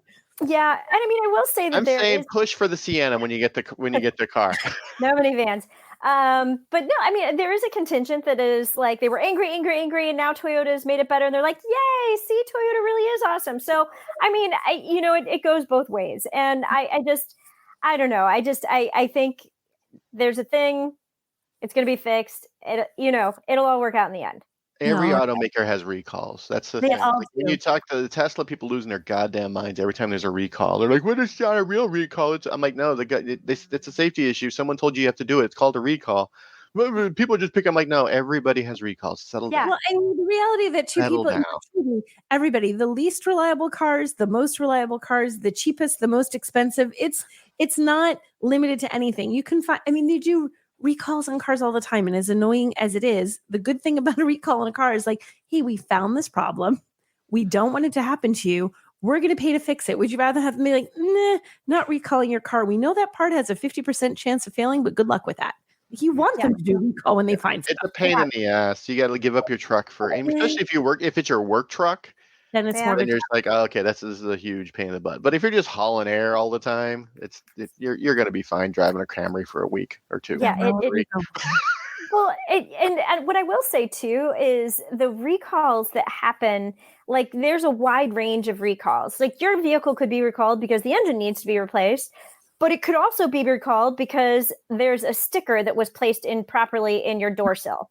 And so, and some of these recalls involve one car and some of the recalls involve 100,000 cars. And so, Tim and I have kind of we post recalls on our website, and I kind of set up the bar, I guess you could say. I'm like, I need more than 10,000 vehicles being recalled in order to put it on our website. Or if there were only, like Fisker Ocean, if there were only 10,000 cars being built, that's probably also worth putting on the website. 100% of the cars. 100% of the cars are being recalled. But I'm just like, so I need a volume, and I'm not going to put a recall up about a sticker. Like, why? Yeah, you'll get an email or a letter, hey, we got to take the sticker off. I'm like, no. Yeah, your payload is $1,500 instead of $1,495. Okay. Yeah, and that's one of those things you're like, when I'm next in the dealership, they can swap that sticker out. Thank you. Yeah. I don't need to make a trip for a new sticker. Yeah, there's some recalls that are really tiny and not sort of insignificant, but they make the rules, so they follow. Yeah. So, okay, guys, I think that's all I have for the week. Anything else you want to chat about, or we covered it? I can't think of anything. I feel like we've covered it. Jill, thank you so much for taking time out of your Sunday morning to chat with us. And I'm sure. Thank you for putting the seat back when you get out of the vehicle. Yeah, you are so welcome. We appreciate you. Bye, everyone. Bye. Bye. Have a good week. All right. So even though I'm on vacation this week, the embargo lifted a couple of days ago on a new variant of the Corvette, which has been long rumored. And I got to visit a secret GM facility that has no signs on it. So you could drive by it and never know that it's the GM uses that building. Oh, a secret. I'm not going to say where it is. Is it an old Circuit City? No, actually, I don't think. Oh my God! Did I crack the code? All old Circuit Cities are GM. No. It was a former retail store, but I don't think it was a Circuit City. It may have been at some point in the past. I know it's where been it quite is. a while. It's been like 20 years since Circuit City went out of business. So I think I know what this place is. I know what it is. I'm not going to say it. I'm pretty sure you've been there, Nicole. I have. All of a sudden you said that. I'm like, wait, old store. I know what it is. Anyway, yeah. It's an unidentified location in Michigan, and they invited small groups of us, 2 at a time, to come and visit this place a few weeks ago. I was there with Wes Wren from Auto Week, and we got about an hour and a half with Taj Juster and the rest of the GM or the Chevy Corvette team, and they showed us the new 20. Well, they didn't say a model year, but I'm guessing it's going to be a 2026 Corvette ZR1. So it's coming out sometime in 2025. And the reason why they're showing it now is because they want to be able to let the world see what it looks like, and then they can strip off all the camo so that they can go and do the really high performance testing without the camouflage messing up the aerodynamics. It's all flopping in the wind. Yeah. You don't want that stuff flopping in the wind at 200 miles an hour. So even with the camo, what they told us was when they first took it to the Nordschleife a couple of months ago, the 4 test drivers that were running it, each of them got over 200 miles an hour on the back straight of the Nordschleife on their first lap around. So super slow is what you're saying. Yeah, it's kind of sluggish. It's not very quick. For years, this thing has been rumored, for a long time, there was thought that they might call it the Zora for Zora Arkus Duntov, who was he was the original chief engineer on the Corvette for like 20 odd years. No, they've decided to stick with the ZR1 branding for their top of the line Corvette. And this is the first factory production Corvette ever offered with turbochargers. There's 2 of them. And the reason they gave us for not having done a turbo engine before, a turbo V8 before, was because they couldn't fit them. They couldn't package it because the engine compartment was too narrow to really do the turbo setup right, and they didn't want to put them on top because that would be too high. So they always did superchargers before. Well, this time they've got the new LT7 V8, which is it's a 5.5 liter twin cam V8. It's actually the way this worked out is from the beginning of the C8 program, they were planning this thing, and they developed the LT6 and the LT7. So the LT6 is the naturally aspirated version of this engine that is in the current Z06 with like 670 horsepower, I think. The LT7 is a twin turbocharged version of that. And they designed them concurrently. They share a lot. They share the same block casting. And so the LT6 actually has some extra stuff on its block that is not used. There's some ports that are not machined out for extra oil circulation and coolant, stuff like that. But they use those on the LT7. So on this twin turbocharged version of this engine, it makes 1,064 horsepower. That's insane. Just a scooch. 1,064. Yeah. Whoa. I mean, I think, we were expecting this thing would be somewhere, in an 850 horsepower. Now when Taj said, over 1,000 horsepower, it's like, whoa. This thing is going to be really fast. I mean, when I drove the Corvette E-Ray a couple of months ago, that thing only had 640 odd horsepower, and it did 0 to 60 in 2.5 seconds. So this has over 400 more horsepower. So I can't even imagine what it would be like to drive this. I cannot even imagine. It would be madness. Yeah. Like wonderful madness, but madness. Yeah. It's the same wide body setup as the Z06 and the E-Ray. And, one of the questions that was asked when they launched the Z06, you've got there's that trim piece, the black trim that goes around the front edge, the leading edge of the side scoops, the side vents, or scoops. Yeah.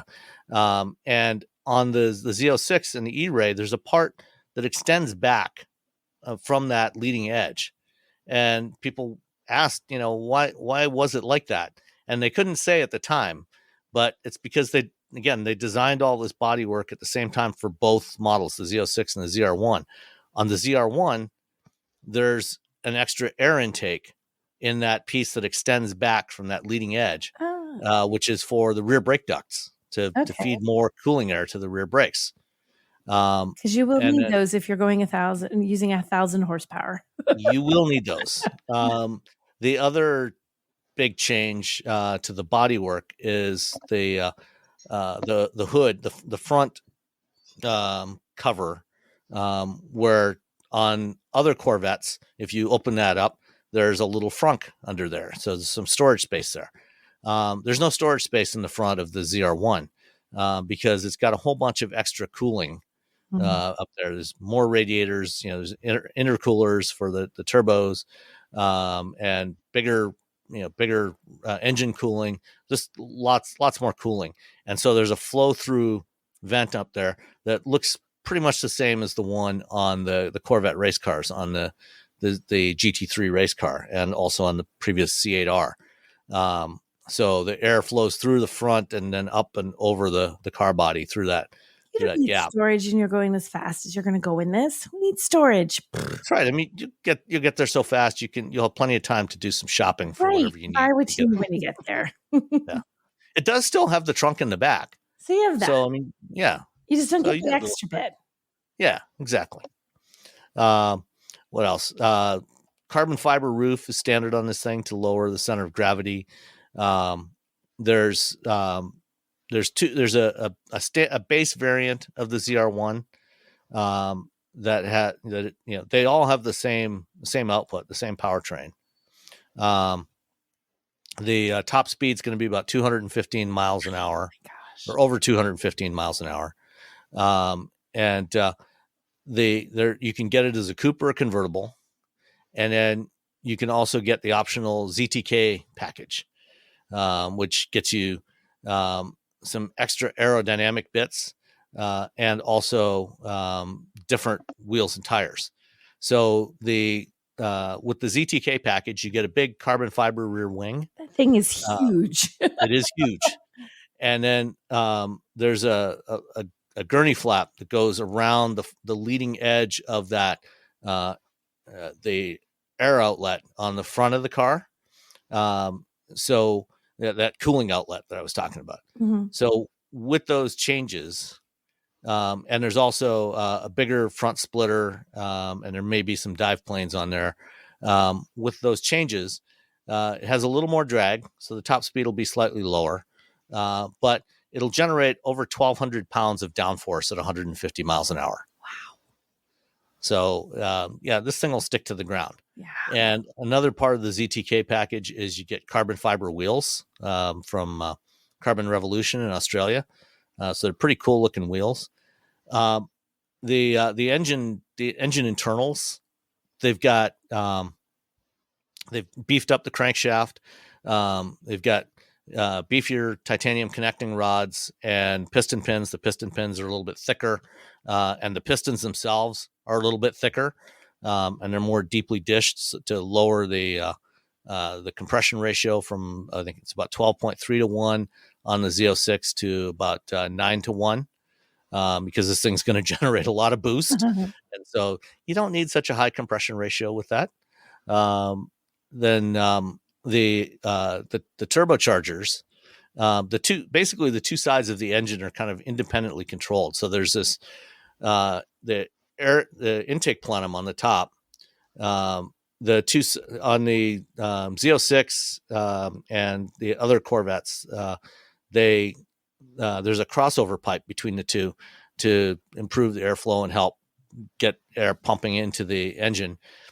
Because of the turbos on this thing, the two sides of the intake are completely independent. There's no crossover. Mm-hmm. And what they're doing is in the turbo itself, the wastegate is electrically actuated.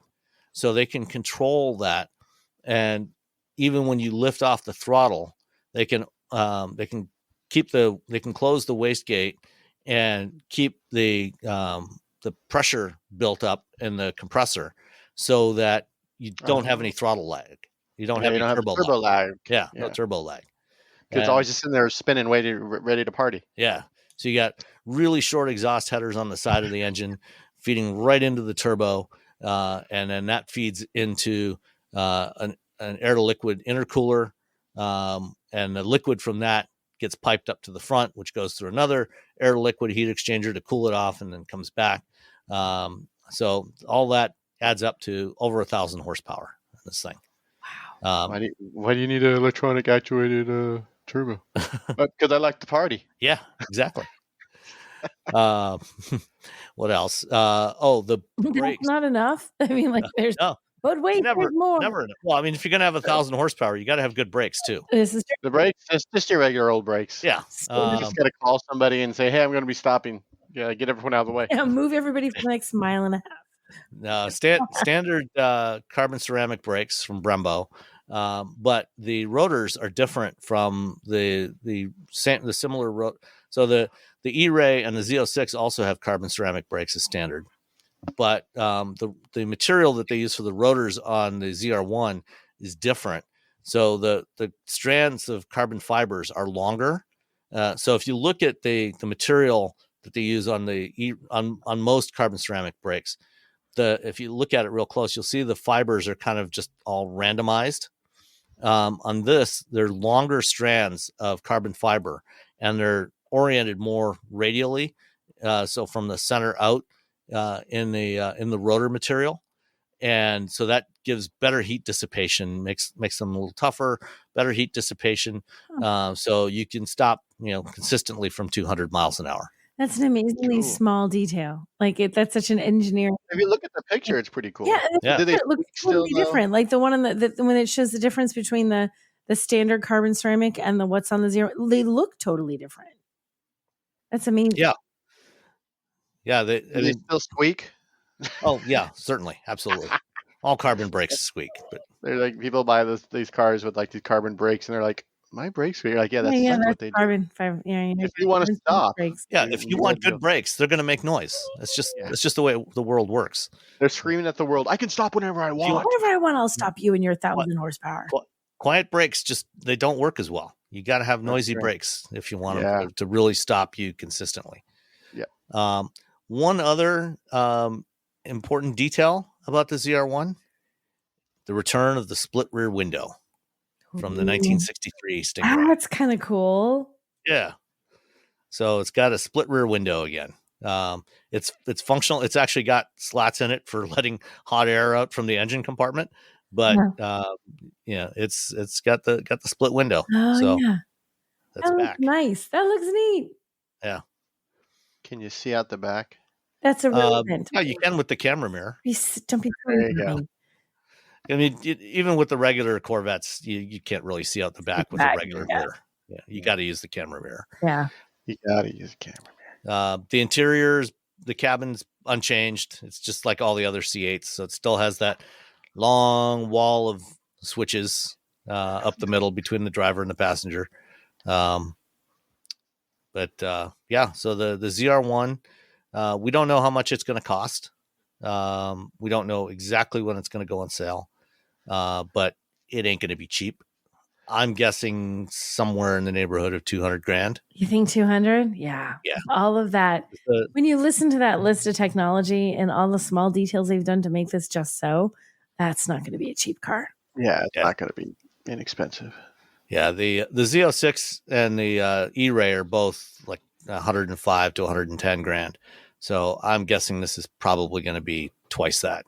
So but even at 200 grand, still a bargain compared to any other vehicle that can get this kind of performance. We should take bets what we think it's going to be, and then when they finally tell us pricing, we'll know who's closest. You have to pick a number. So you're going to say 200, Sam? Yeah. I'll go 210.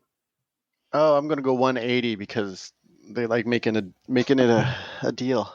100. They could lose money on this and still it could be a Halo car. They'll be fine. Okay, I'm going to write this down, and we finally know. Get Silverados out there. They're fine. We finally know.